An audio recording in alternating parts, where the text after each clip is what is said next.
আসসালামু আলাইকুম প্রিয় বন্ধুগণ।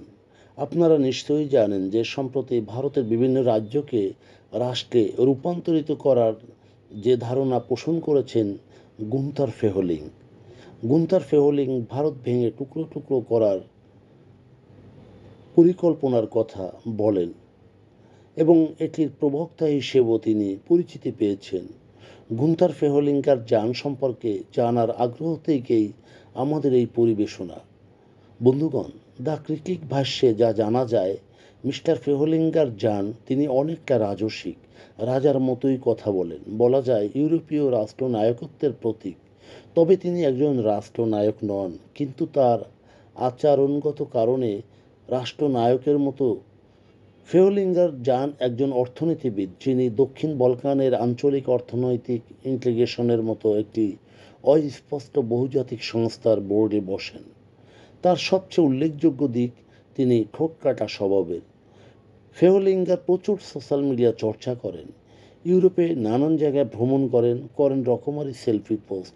তিনি ন্যাটোপন্থী, একাধারে ইউরোপীয় ইউনিয়নপন্থী বটে। তার কথায় কখনো ব্যক্তিগত প্রসঙ্গ আসে না, তিনি দেশ বিদেশ নিয়ে কথা বলেন তথা আন্তর্জাতিক বিষয়াবলীর ব্যাপারে কথা বলেন এবং এটির ব্যাপারে তিনি পারদর্শী।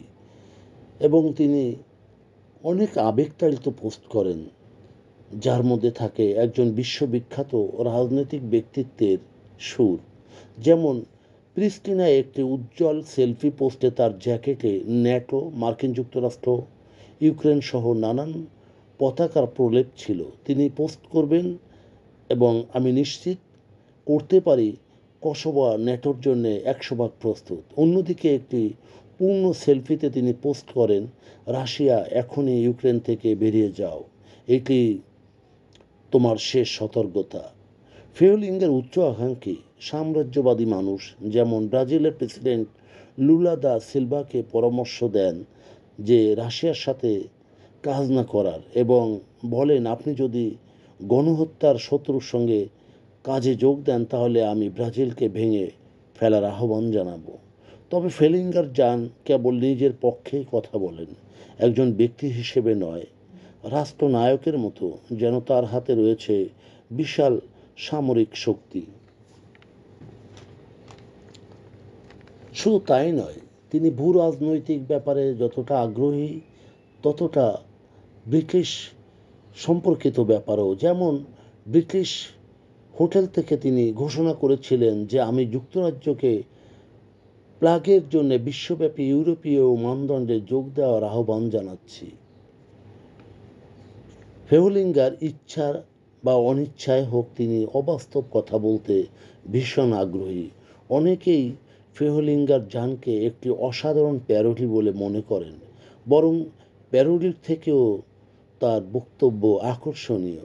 তবে তার প্রাণবন্ত শক্তি এবং আনন্দের অনুভূতি প্রকৃত ইউরোপীয় কর্তৃপক্ষের কোষ্ঠকাঠিন্য এবং নীতিবাদের চেয়েও অনেক পছন্দনীয়, যার মধ্যে রয়েছে অনেক অসাধারণ বক্তব্য এবং বিতর্কিত কথাবার্তা। তিনি প্রকৃত ইউরোপীয় রাষ্ট্রনায়কদের চেয়েও বেশি বেশি একজন রাষ্ট্রনায়ক হয়ে উঠেছেন।